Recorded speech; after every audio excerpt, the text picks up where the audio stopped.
When my wife passed away, she left an $83 million inheritance. Thank God I didn't tell anyone, because at a family dinner, my son said, in front of everyone, that he would put me in a nursing home. I just smiled in silence. Subscribe to the channel for more stories like this, and comment the city you're watching from. The silence in our house was deafening. After 43 years of marriage, I had grown accustomed to Martha's gentle humming while she prepared breakfast, the soft shuffle of her slippers across the hardwood floors, and the way she'd call my name from the kitchen when the coffee was ready. Now, 3 months after her funeral, the quiet felt like a weight pressing down on my chest every morning when I woke up.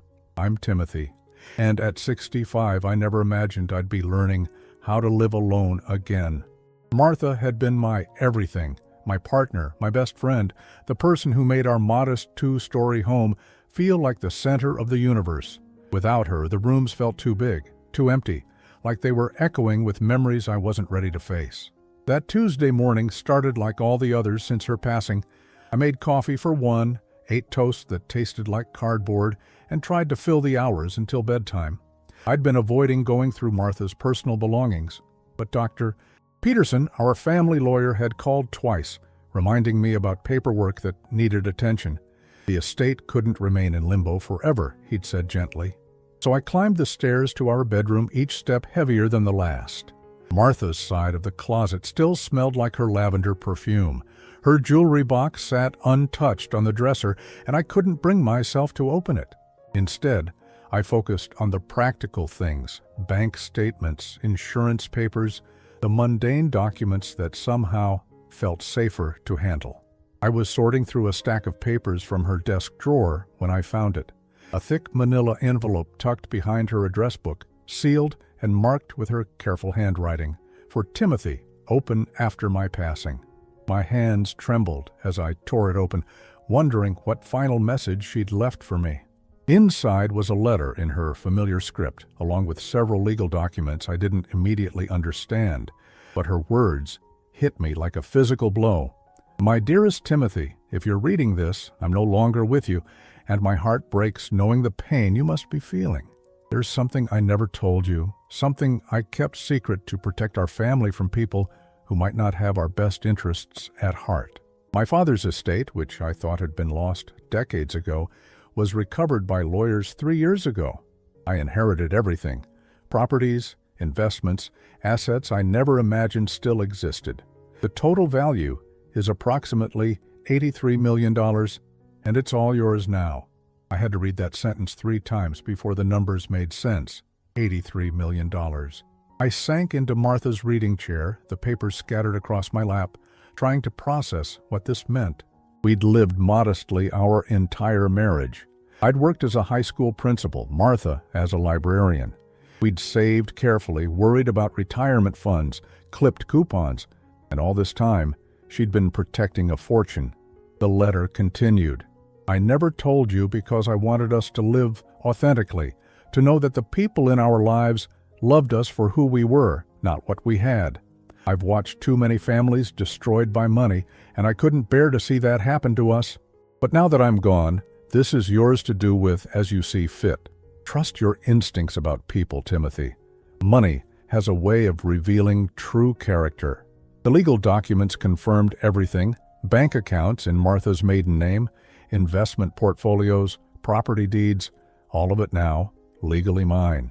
The lawyers had been discreet, following Martha's explicit instructions to keep everything confidential until after her death.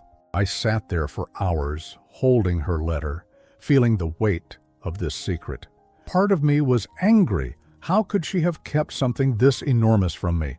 But as I read her words again, I understood. She'd protected us, protected our simple life, protected the genuine relationships we'd built. That's when I thought about George.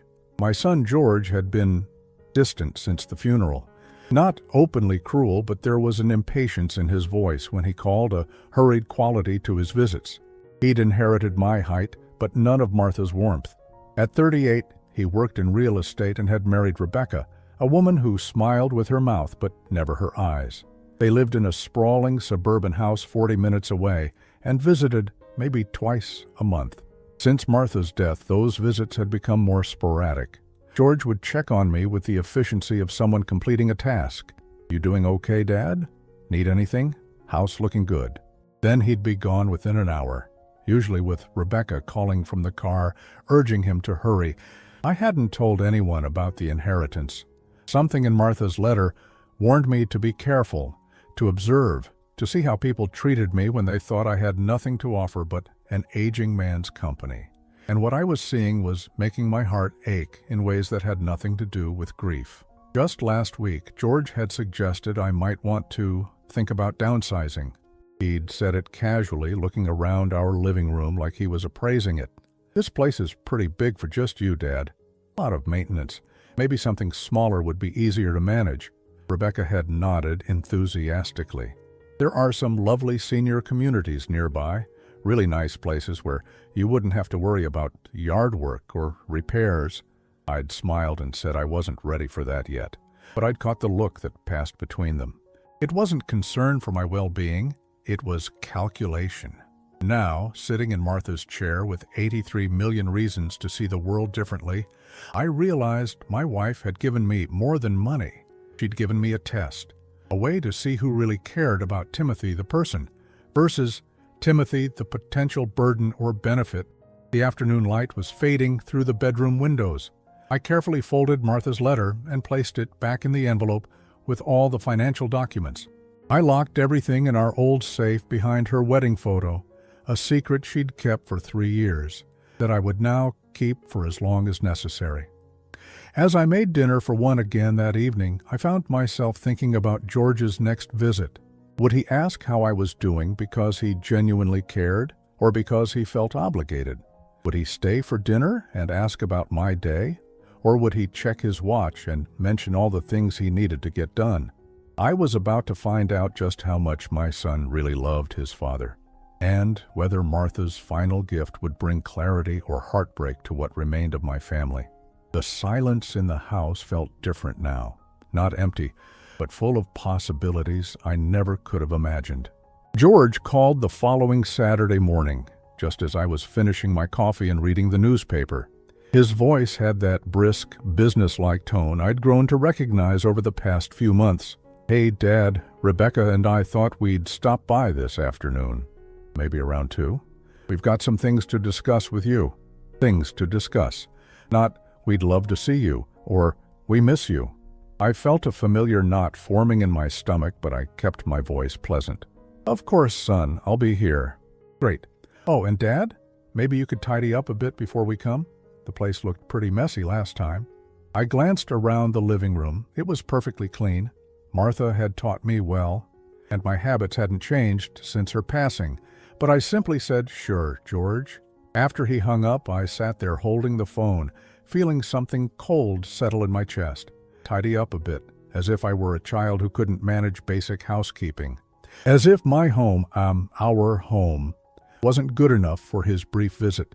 I spent the morning, as I always did, reading, paying bills, tending to Martha's garden.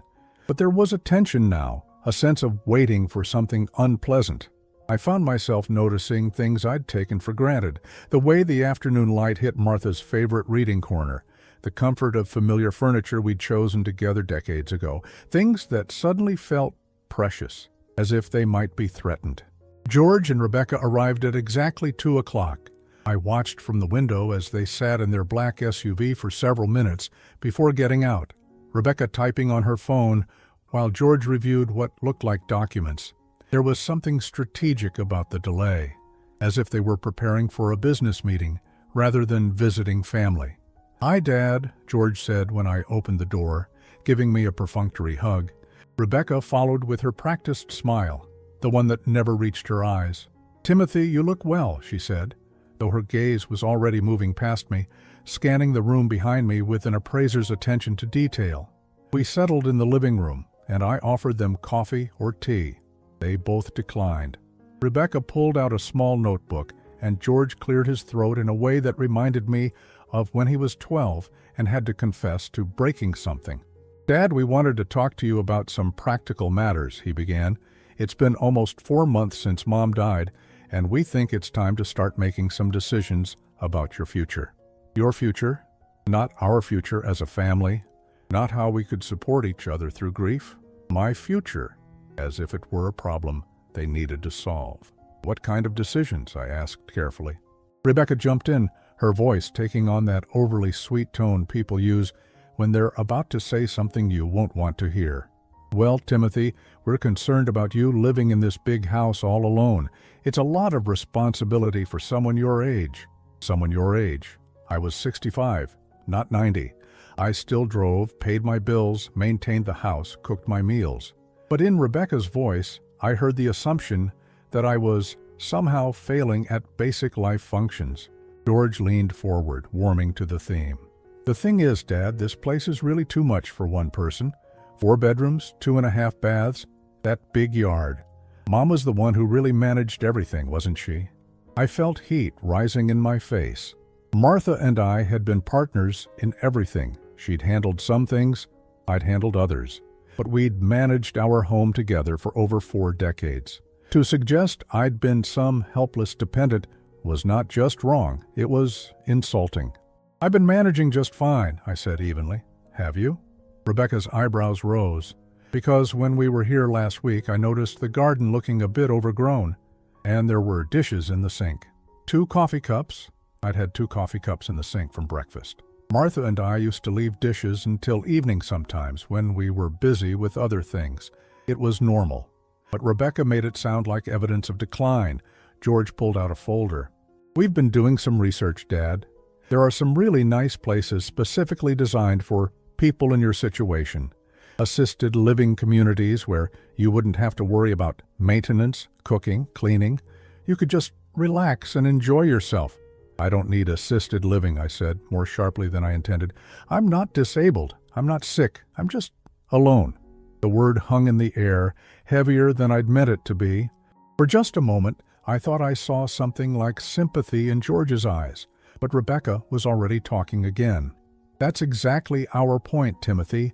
You shouldn't have to be alone with all these responsibilities. These places have wonderful social activities, meals provided, housekeeping services.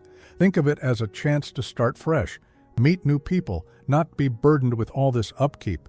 Burdened. She was talking about the home where I'd raised my son, where Martha and I had built our life together, as if it were a burden. Have you actually visited any of these places? I asked. George and Rebecca exchanged a quick glance. Well, not yet, George admitted, but we've looked at websites, read reviews. There's one called Sunset Manor that looks really nice. Very clean, professional staff. They were talking about moving me to a place they'd never seen, away from everything familiar based on internet research. I felt my hands clench in my lap, but I kept my voice calm. I appreciate your concern, but I'm not ready to make any major changes right now. I'm still grieving your mother, and this house, it's where I feel closest to her. Rebecca's smile became more strained. Timothy, I understand that this is emotional for you, but we have to think practically. What if something happens to you here? What if you fall or have a medical emergency? Who would know? I have neighbors, friends from church. Dr. Morrison checks on me regularly. But it's not the same as having professional care available 24 hours a day, George insisted. Dad, we're not saying this to hurt you. We're trying to plan ahead, to make sure you're safe and taken care of. Taken care of. The phrase stuck in my throat. When had I become someone who needed to be taken care of, rather than someone capable of making my own decisions? Can I ask you something? I said quietly.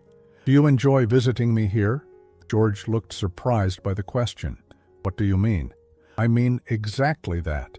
When you come here, do you enjoy spending time with me? Do you look forward to our visits? There was a pause that lasted too long. Rebecca filled it quickly. Of course we do, Timothy. We love you. That's why we want what's best for you. But I'd seen the hesitation, I'd heard the silence, and sitting there in my living room, surrounded by 43 years of memories, I realized something that cut deeper than grief. My son didn't enjoy my company. These visits weren't acts of love. They were obligations, tasks to be completed, problems to be managed.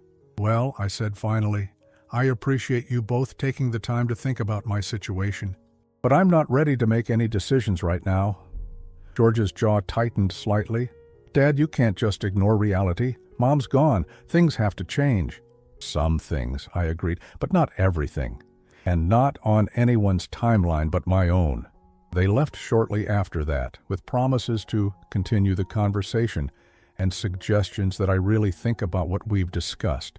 I watched from the window as they sat in their car again before driving away, heads bent together in intense conversation. As evening fell, I made myself dinner and ate it at the kitchen table where Martha and I had shared thousands of meals. The silence was back, but it felt different now. Not empty, but protective, like a shield around something precious that needed guarding. I thought about the secret upstairs in the safe, $83 million that could change everything about this conversation. That could make George and Rebecca see me as someone worth listening to, worth respecting, someone whose decisions mattered. But Martha's words echoed in my mind. Money has a way of revealing true character. I was beginning to understand that the test wasn't just about how people treated me when they thought I had nothing. It was about discovering who they really were when they believed they had power over me. And what I was discovering was breaking my heart. The invitation came a week later, written in Rebecca's perfect handwriting on expensive cream-colored cardstock.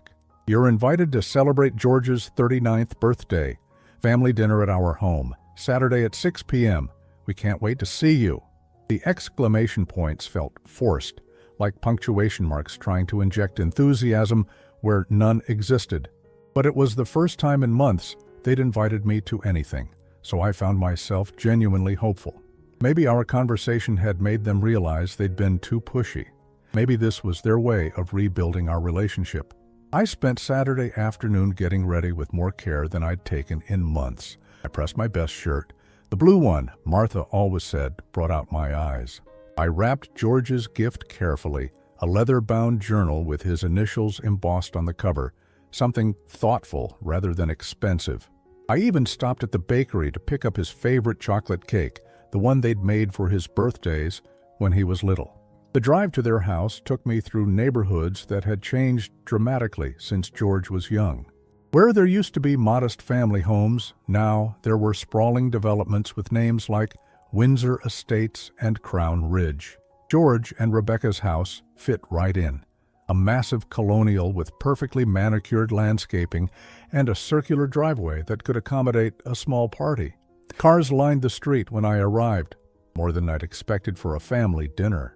Through the large front windows, I could see people moving around inside, cocktails in hand. The warm glow of what looked like quite a gathering. My heart sank a little. I'd hoped for intimate conversation, a chance to reconnect with my son. Instead, it looked like I was walking into a party where I'd be just another guest. Rebecca answered the door wearing a black cocktail dress that probably cost more than I spent on groceries in a month. Her smile was bright, but her eyes did that quick scan they always did, checking my appearance like a security guard at an airport. "Timothy, you made it. Come in, come in. Everyone's so excited to see you." Everyone. I followed her into the living room, which had been transformed into a party space with catered appetizers, a full bar setup, and at least 20 people I didn't recognize. The few familiar faces were George's college friends and Rebecca's relatives, people who knew me only as George's father, if they knew me at all. George appeared with a bourbon in his hand, looking relaxed and confident in his element. "Dad, glad you could make it. Let me introduce you to some people."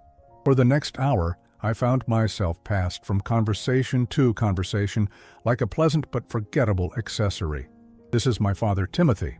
Dad, this is Mike from work. Timothy, meet Rebecca's sister, Jennifer." Handshakes, polite smiles, brief exchanges about my health, the weather, how nice the house looked. Then I'd be gently moved along to the next group, while more interesting people claimed George's attention. I ended up standing near the kitchen holding a glass of wine I didn't really want, watching my son hold court in his own living room. He was animated, funny, charming, everything I remembered from his childhood when he'd tell elaborate stories about school or his friends. But that warmth, that energy, wasn't directed toward me. I was background, scenery in his life, rather than a central figure. "Your son has done very well for himself," said a woman I'd been introduced to earlier, Sandra something, Rebecca's friend from yoga class. She was looking around the house with obvious admiration. "Real estate must be very lucrative." "Yes, he's worked hard," I replied, though honestly, I wasn't sure how hard George worked. Martha used to worry that success had come too easily for him, that he'd never learned to struggle for anything important. "And Rebecca tells me you're thinking about making some lifestyle changes yourself?" Sandra continued, her voice taking on that careful tone people use when they're fishing for information. My stomach tightened. "I'm sorry?" "Oh, downsizing. Maybe moving somewhere with less responsibility? I think it's wonderful when people are proactive about planning for their golden years."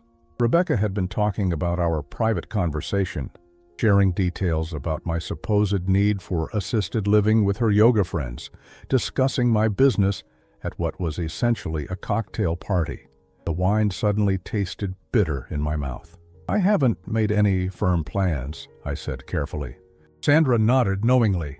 "Of course, it's a big decision, but George and Rebecca seem to have found some wonderful options for you. They're such devoted children, thinking ahead like that." Devoted children. I excused myself and walked to the bathroom, needing a moment away from the noise and the casual invasion of my privacy. In the mirror, I looked older than I remembered, more fragile somehow. Was this how everyone saw me? As someone whose decisions were already being made by other people? When I returned to the party, dinner was being served. Rebecca had set up a buffet in the dining room with catered food that smelled wonderful and probably cost more than I usually spend on groceries in a week. I found myself seated at a small table near the kitchen door with two elderly relatives of Rebecca's who spent most of the meal discussing their various medical procedures.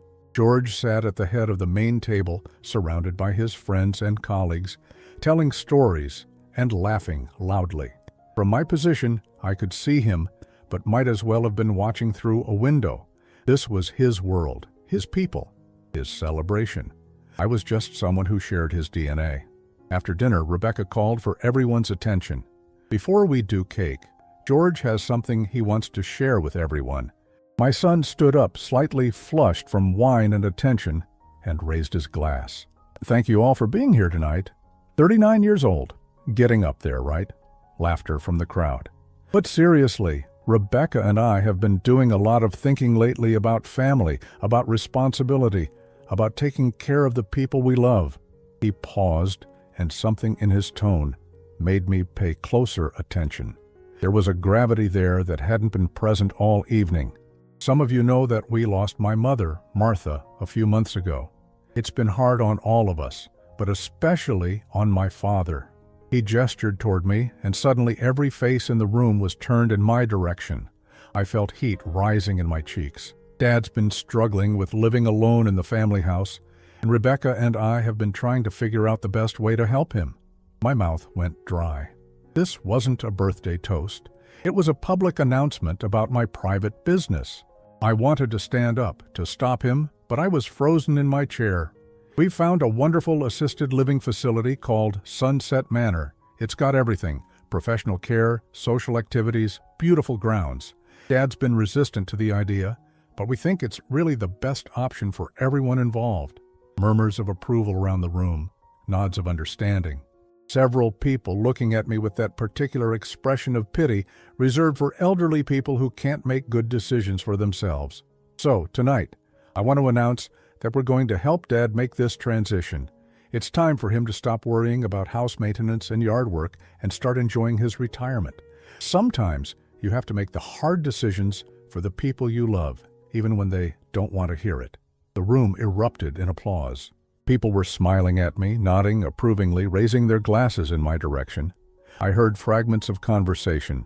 "How thoughtful. Such a good son. He's lucky to have family who care." I sat there with a frozen smile on my face while my son received congratulations for making a decision about my life without consulting me, for announcing to a room full of strangers that I was incapable of managing my own affairs, for turning my future into entertainment for his birthday party. Rebecca appeared beside me with a slice of chocolate cake. "Isn't it wonderful, Timothy? We've already made some preliminary arrangements. You won't have to worry about anything." I looked up at her, then across the room at George, who was still basking in the approval of his guests. The man who had once been my little boy, who I'd taught to ride a bike and helped with homework and cheered for at Little League games, had just publicly declared me incompetent. "Wonderful," I managed to say, my voice barely audible over the party noise. "We'll handle all the details," Rebecca continued. "The paperwork, the moving arrangements, everything. You just need to focus on getting excited about your new adventure." Adventure. As if being shipped off to a facility against my will was some kind of vacation opportunity. I stayed until the end of the party, accepting condolences disguised as congratulations, listening to advice about adjusting to institutional life, watching my son receive praise for his mature handling of a difficult family situation. When it was time to leave, George walked me to my car with the casual air of someone who had just solved a complex problem. "Thanks for coming tonight, Dad. I know this is a big change, but you're going to love Sunset Manor. We'll visit all the time." I nodded and got into my car without trusting myself to speak. As I drove home through the quiet suburban streets, my hands were shaking on the steering wheel. Not from age or infirmity, but from rage and humiliation so deep I could barely breathe. When I got home, I sat in my driveway for a long time before going inside. The house was dark and quiet, filled with the ghosts of a life I'd apparently lost the right to choose for myself. But upstairs in the safe, Martha's letter was waiting, along with documentation of $83 million that could change this entire conversation. George thought he was making decisions for a helpless old man. He had no idea who he was really dealing with. I didn't sleep that night. I lay in the bed Martha and I had shared for 4 decades, staring at the ceiling, replaying every moment of George's announcement, the way he'd smiled while describing my supposed incompetence, the approving nods from strangers who didn't know me but felt qualified to agree with my exile, the casual assumption that my life was theirs to reorganize. By dawn, something had crystallized inside me, not anger anymore. Anger was too hot, too emotional for what needed to be done. This was colder, clearer, a decision that felt as inevitable as sunrise.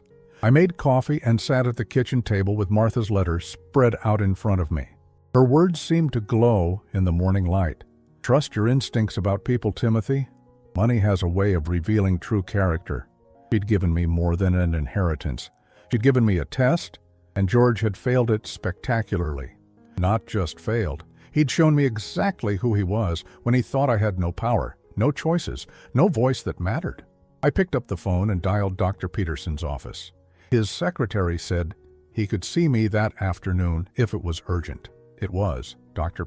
Peterson had been our family lawyer for 20 years, a quiet man in his 70s with kind eyes behind wire-rimmed glasses.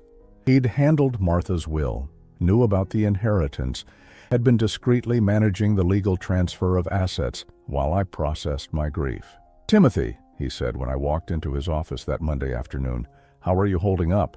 "I need to make some changes to my estate planning," I said without preamble. "Significant changes." He gestured to the chair across from his desk. "Of course. What did you have in mind?" I told him about George's announcement, about the assisted living facility I'd never seen, about decisions being made for me by people who saw me as a burden to be managed rather than a person to be respected. Dr. Peterson listened without interruption, his expression growing more serious with each detail. "I see," he said finally. "And you want to modify your will to reflect this situation?" "I want to create a charitable foundation," I said, "something that will honor Martha's memory and support causes she cared about. Literacy programs, library funding, scholarships for education majors. I want the vast majority of the inheritance to go there." Dr. Peterson made notes on a legal pad. "What about George? Do you want to leave him anything?" I thought about that. In my anger the night before, I'd imagined cutting him off completely. But Martha wouldn't have wanted that. And despite everything, George was still my son. "A modest inheritance," I said finally. "Enough to show that I didn't forget him, but not enough to validate what he did to me. Maybe $100,000. And the foundation would receive the remainder?" We're talking about approximately $82 million, Timothy. Yes, and I want it structured so that if anyone contests the will or tries to claim incompetence, they forfeit even that modest inheritance. I want it bulletproof. Dr. Peterson nodded slowly. That can certainly be arranged. But Timothy, this is a significant decision. Are you sure you don't want to take some time to think about it? Maybe have a conversation with George first? The conversation happened at his birthday party, I said, in front of 20 strangers who got to vote on my future. He made his choice. Now I'm making mine. We spent the next 2 hours working through the details. Dr. Peterson was thorough, making sure I understood every aspect of what I was doing. The foundation would be established immediately, but funded only after my death. I would retain enough of the inheritance to live comfortably, more than comfortably, for the rest of my life. But the bulk of Martha's gift would go to help others rather than enriching people who saw me as an inconvenience. There's something else, I said as we were finishing up. I want to make arrangements for my own living situation, not assisted living, something better. Dr. Peterson raised an eyebrow. What did you have in mind? I've been researching luxury retirement communities, active adult communities where people choose to live, not places where they're sent. I want to tour some options this week. He smiled for the first time since I'd arrived. Now that sounds like a plan worthy of your circumstances, Timothy. I left his office feeling lighter than I had in months. For the first time since Martha's death, I was making decisions for myself, taking control of my own future instead of waiting for other people to determine what was best for me. That evening, I called 3 retirement communities within a reasonable driving distance. Not the institutional facilities George and Rebecca had researched online, but places that advertised themselves as resorts for active seniors, golf courses, fitness centers, cultural activities, fine dining. Communities where people lived because they wanted to, not because their children thought they had to. The first place I visited was Meadowbrook Estates, about an hour north of my current home. The sales representative, an energetic woman named Carol, gave me a tour that took my breath away. Individual homes with private gardens, a clubhouse that looked like a luxury hotel, activities ranging from art classes to wine tastings to travel groups. The residents I met seemed genuinely happy, engaged, surrounded by peers who'd chosen this lifestyle rather than having it imposed on them. Most of our residents are people who want to simplify their lives without sacrificing quality, Carol explained as we walked through the woodworking shop where a retired engineer was crafting a rocking chair. They're tired of maintaining large homes, but not ready to give up independence or activities they enjoy. What's the financial structure? I asked. She handed me a brochure. We have several options. You can purchase a home outright, or there's a life care contract that includes housing, meals, activities, and health care services. The life care option runs about $8,000 a month, but it covers everything, even assisted living or nursing care if it's ever needed. $8,000 a month. With my new financial situation, that was almost irrelevant. I could afford the most expensive option without touching the principle of Martha's inheritance. The second community I visited, Riverside Gardens, was even more impressive. Situated on a lake with walking trails and a marina, it felt more like a resort than a retirement home. The residents I met were vibrant, engaged people who'd chosen to live there rather than aging in place. Many were younger than I was, early retirees who'd sold large homes and moved to the community for the lifestyle it offered. By Wednesday, I'd made my decision. Riverside Gardens offered everything I wanted: independence, dignity, activities I'd enjoy, and most importantly, the respect of being treated as someone capable of making my own choices. I put down a deposit on a 2-bedroom cottage with a view of the lake. The move-in date could be as early as next month if I wanted. Thursday morning, I called a real estate agent about listing my house. The same house George thought was too much for me to handle, that Rebecca saw as evidence of my decline. It would likely sell for close to $400,000, money I could use for the move and to establish myself in my new community. That afternoon, George called. "Hey, Dad, how are you feeling about everything? Rebecca found some brochures for Sunset Manor she wanted to show you." Maybe we could come by this weekend and go through them together? I looked out the window at Martha's garden, at the home we'd built together, at the life I was choosing to leave on my own terms rather than having it taken from me. That won't be necessary, George, I said calmly. I've made other arrangements. There was a pause.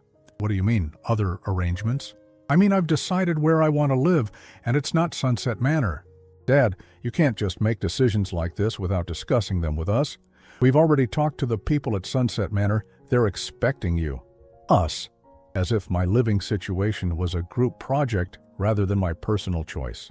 George, I said, my voice steady and calm, I'm 65 years old. I've been making my own decisions for almost 5 decades. I don't need permission from anyone to choose where I want to live.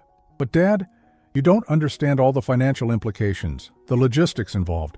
Rebecca and I have been researching this for weeks, without asking me what I wanted. Another pause. We thought you'd have trouble making objective decisions about something this emotional. There it was. The assumption that grief had made me incompetent, that losing my wife meant losing my ability to think clearly about my own life. I'll be in touch, I said, and hung up. Saturday morning, I was in my driveway loading boxes into my car when George's SUV pulled up.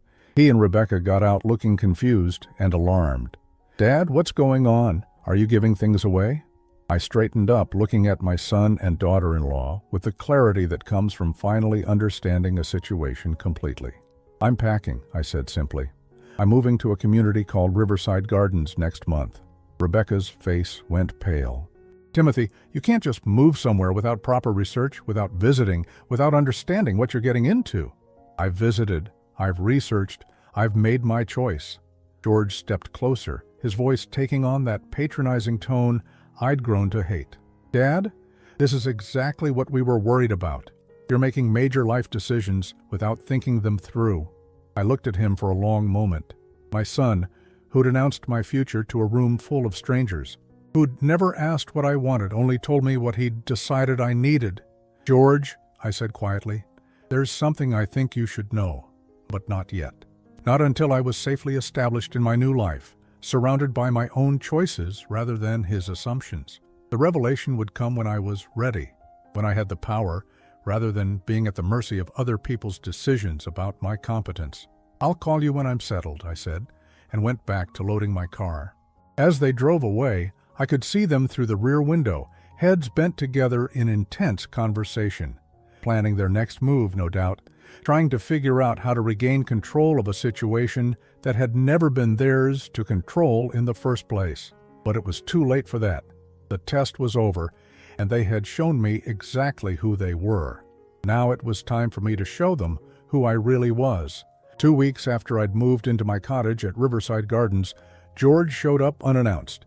I was on my back patio, reading the morning paper and enjoying coffee that actually tasted good.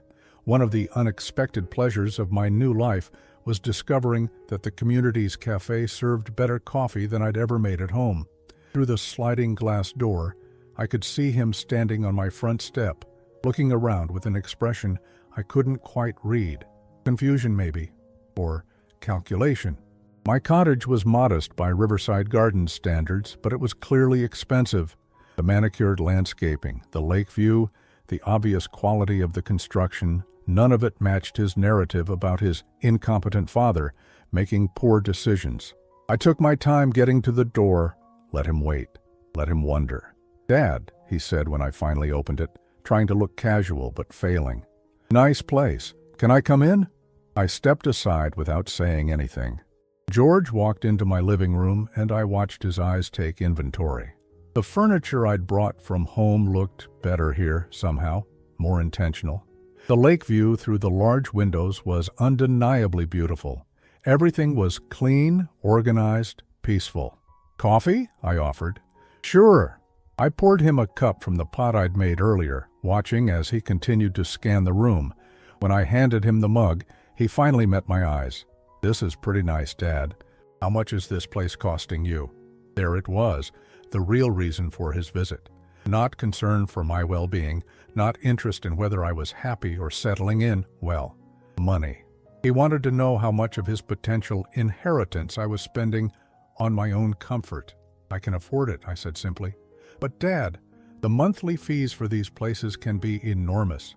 Are you sure you've thought this through? What happens if you run out of money? I almost laughed. If I ran out of money?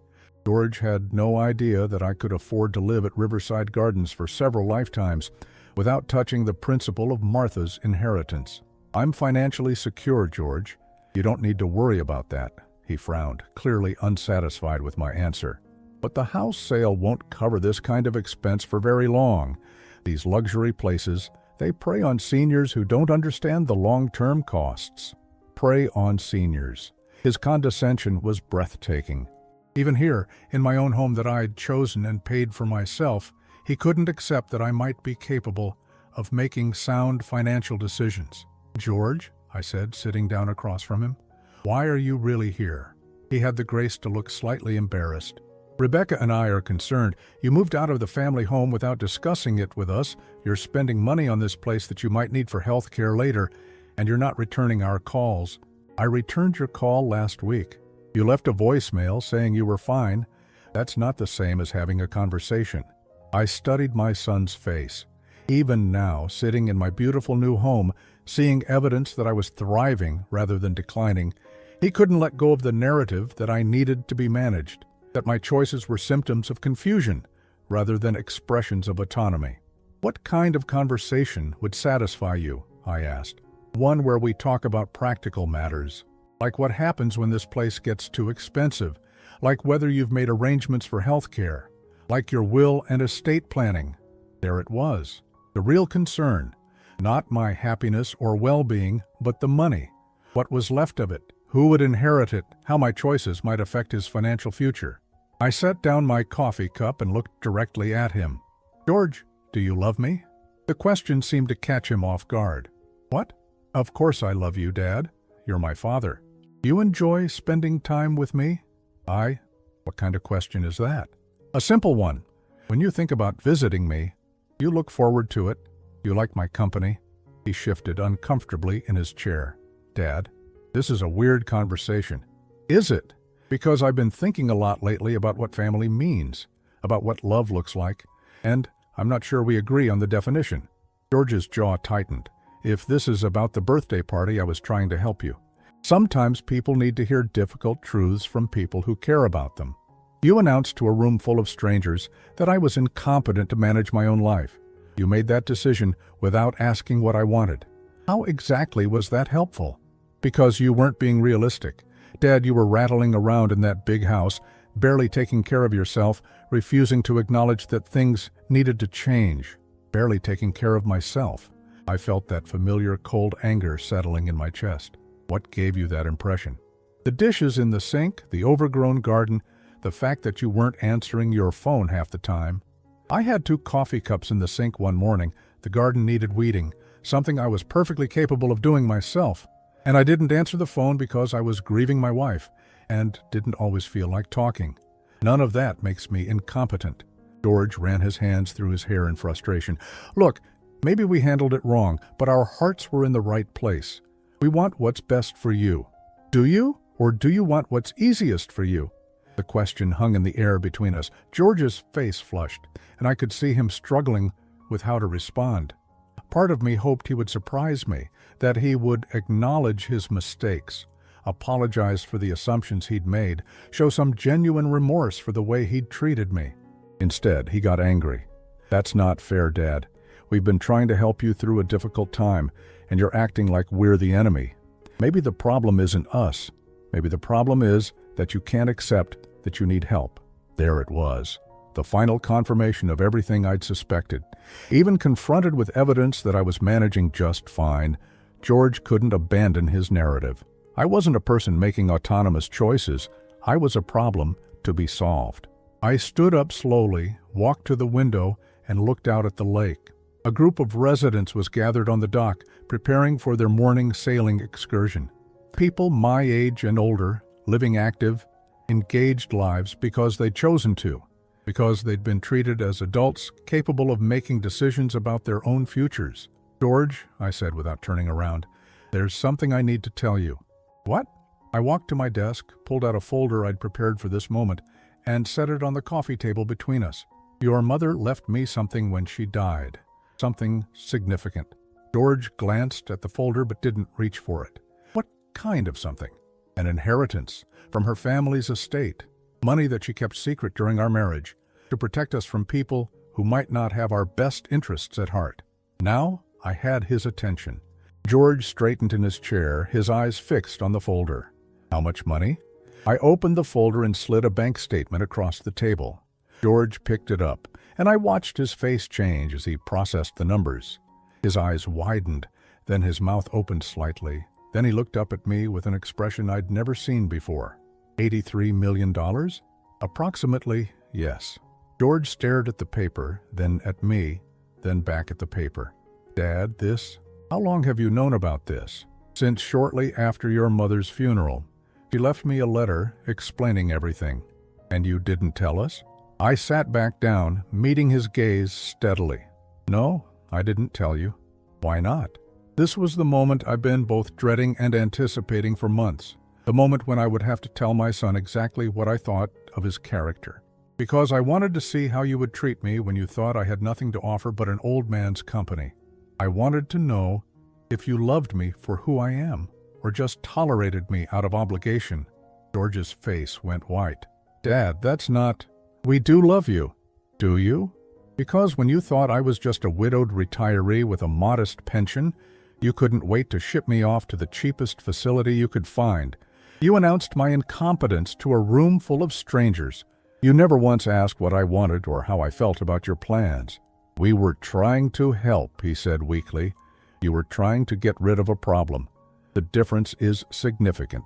George looked down at the bank statement again, and I could see his mind working, calculating, planning, already thinking about how this changed things, how he could position himself to benefit from this revelation. So what does this mean, he asked. For us, I mean, for the family. It means, I said carefully, that I've had time to see who you really are when you think I have no power. And based on that knowledge, I've made some decisions about my future. What kind of decisions? I pulled out another document from the folder. My new will, signed and notarized 3 weeks ago. I've established a charitable foundation in your mother's memory. It will support literacy programs, library funding, and educational scholarships. The vast majority of the inheritance will go there when I die. George's hand tightened on the bank statement. The vast majority? $82 million, give or take. You'll receive $100,000, enough to show that I didn't forget you, but not enough to justify the way you've treated me. The silence that followed was deafening. I watched my son process this information, watched him realize that his assumptions about his future inheritance had been wildly incorrect, that his treatment of me over the past months hadn't just been morally wrong, it had been financially catastrophic. Dad, he said finally, his voice shaky, you can't be serious. I'm completely serious. But we're family. That money should stay in the family. It is staying in the family. The family of people who believe in education and literacy, the causes your mother cared about. People who will use it to help others rather than to justify treating elderly parents like burdens. George stood up abruptly, pacing to the window and back. This is insane. You're making decisions based on emotions, based on hurt feelings. You're throwing away generational wealth because you didn't like how we handled one situation. One situation? I felt my voice rising for the first time in this conversation. George, you spent months treating me like I was incompetent. You made decisions about my life without consulting me. You publicly humiliated me at your birthday party. This wasn't one situation. This was a pattern of behavior that showed me exactly how much respect you have for me as a person. We made mistakes, okay? We can fix this. We can do better. Now he wanted to do better. Now that he knew what was at stake financially. George, I said sadly, the fact that you're only interested in doing better now that you know about the money proves my point. This conversation would be going very differently if I'd told you I was broke, wouldn't it? He didn't answer, which was answer enough. I walked to the front door and opened it. I think you should go now. George didn't move. Dad, please, let's talk about this rationally. You're upset, and I understand that, but you can't just throw away our relationship over this. I'm not throwing it away, George. You did that months ago when you decided I was a problem to be managed instead of a person to be respected." He stood there for another moment, the bank statement still clutched in his hand, his face cycling through emotions I'd never seen before: shock, anger, desperation, calculation. Finally, he walked to the door, but instead of leaving, he turned back to me. "This isn't over, Dad. Family doesn't just give up on each other." "You're right," I said quietly. "Family doesn't give up on each other, but you gave up on me a long time ago. You just didn't realize it until now." After he left, I sat in my living room for a long time, looking out at the lake. I felt lighter somehow, as if a weight I'd been carrying for months had finally been lifted. The test was over. The truth was out, and I was exactly where I belonged.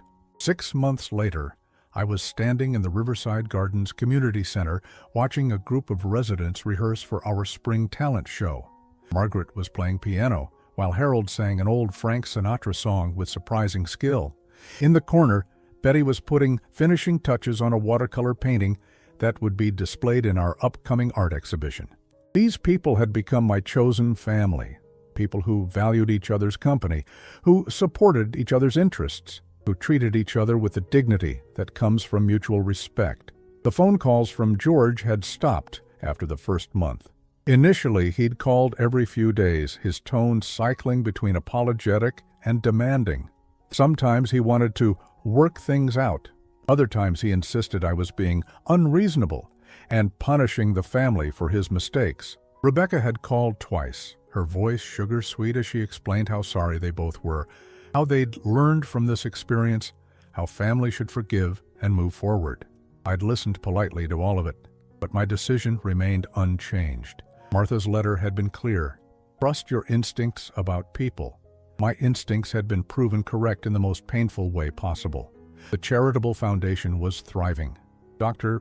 Peterson called regularly with updates about the grants we were providing to rural libraries, the scholarships being awarded to education majors, the literacy programs being funded in underserved communities. Martha would have been proud to see her secret inheritance helping the causes she'd cared about most. But the real transformation was in my own life. At Riverside Gardens, I wasn't Timothy the burden or Timothy the problem to be solved. I was simply Timothy, a man who enjoyed morning walks around the lake, who'd joined the book club and discovered a love for contemporary fiction, who'd started taking photography classes and found he had an eye for capturing the beauty in everyday moments. Last month, I'd begun dating Sarah, a retired English professor whose husband had died 3 years ago. She was intelligent, funny, and treated me like an equal partner in whatever we chose to do together.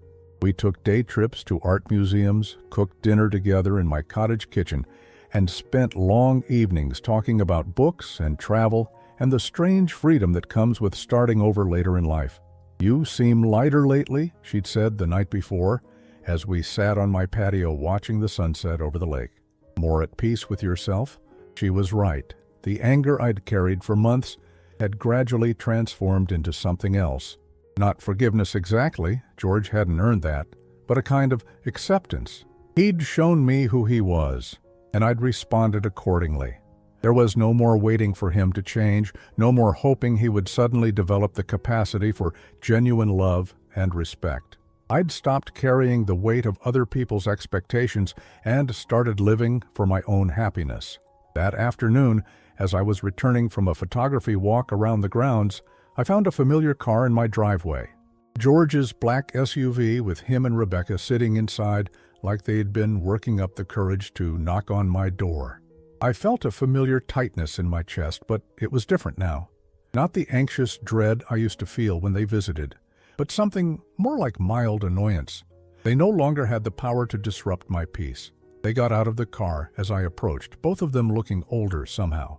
George had gained weight, and there were stress lines around his eyes that hadn't been there 6 months ago. Rebecca's smile seemed forced, brittle. "Dad," George said, his voice carefully neutral. "We were hoping we could talk." I unlocked my front door and gestured for them to come in. They settled on my couch while I remained standing, making it clear this wouldn't be a long visit. "You look good, Timothy," Rebecca said, glancing around the room. "This place really suits you." "Thank you." George cleared his throat. "Dad, we wanted to come here to apologize. Properly. We've had time to think about everything that happened, and we realize we handled things badly." I waited. There was more coming. "We were wrong to make decisions about your life without consulting you," he continued. "We were wrong to assume you couldn't take care of yourself. We were wrong about a lot of things." "Yes," I said simply. "You were." Rebecca leaned forward, her hands clasped together. "Timothy, we're family. Families make mistakes, but they also forgive each other. We're hoping you can find it in your heart to give us another chance." Another chance.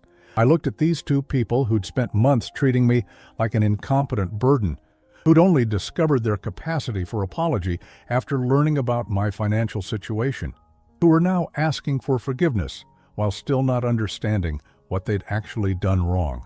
"George," I said, "do you remember what you said to me the last time you were here? About how this wasn't over because family doesn't give up on each other?" He nodded hopefully. "You were right about that. Family doesn't give up on each other.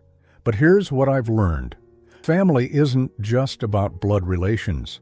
It's about people who respect each other, who support each other's choices, who treat each other with dignity, even when they disagree." I walked to the window, looking out at the community where I'd found exactly that kind of family. "For months, you treated me like I was a problem to be solved rather than a person to be respected. You made assumptions about my competence, my judgment, my ability to manage my own life. You announced decisions about my future to strangers without ever asking what I wanted." "We know that now," George said quickly. "We've learned from our mistakes. Have you? Or have you learned that treating elderly parents badly might have financial consequences?" The question hung in the air. Rebecca shifted uncomfortably, and George's jaw tightened slightly, the same expression he'd worn as a child when caught in a lie. "Dad, that's not fair. This isn't about money." "Isn't it? Because you had 6 months to apologize before you knew about the inheritance. 6 months to realize you'd treated me poorly and try to make amends. But you didn't. You only discovered your capacity for remorse after learning what your behavior might cost you." I turned back to face them, feeling calmer than I had in any of our previous conversations. "I've made a new life here, George. I have friends who enjoy my company. I have activities that engage me.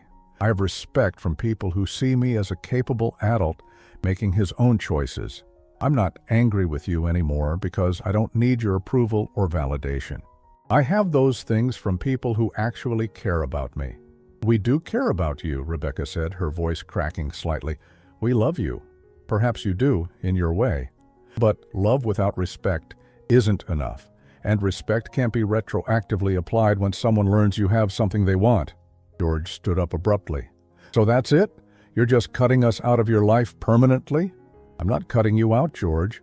I'm simply choosing not to center my life around people who don't value me unless I have something they need. There's a difference." "What about holidays, family gatherings? What about when you get older and actually do need help?" I smiled at that. "I'm part of a community now. People here look out for each other. We have support systems, social connections, shared interests. When I need help, I'll have it from people who offer it out of genuine care rather than guilty obligation." They exchanged a look, and I could see them realizing that their visit wasn't going to accomplish what they'd hoped. "The will," George said finally. "You could change it. You could still make things right." "Things are right, George. For the first time in months, things are exactly as they should be." We stood there in silence for a moment. I felt no satisfaction in their obvious distress, but I felt no guilt either. They'd made their choices, and now they were living with the consequences, just as I was living with mine. "I should probably go," George said finally. "But Dad, the door's still open, right? If things change, if we can prove that we've really learned from this." I considered his question carefully. "George, I hope you do learn from this. I hope you develop the capacity to treat people with respect, regardless of what they can offer you. But whether that happens or not, I'm content with my life as it is." After they left, I made myself a cup of tea and called Sarah.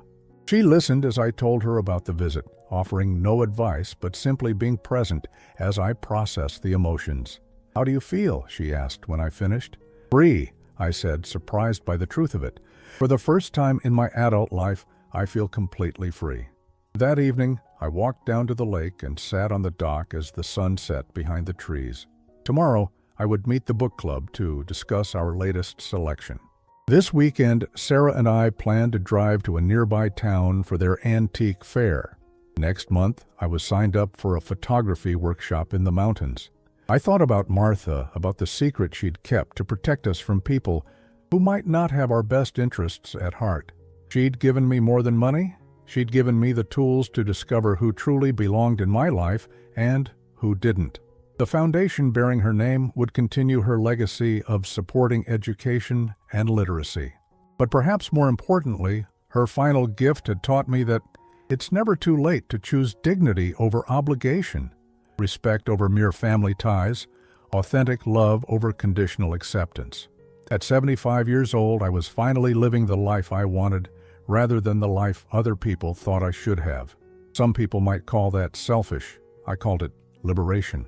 The lake stretched out before me, peaceful and unchanging, reflecting the last light of day. Tomorrow would bring new possibilities, new choices, new chances to live authentically. And for the first time since Martha's death, I was genuinely excited to see what those possibilities might hold.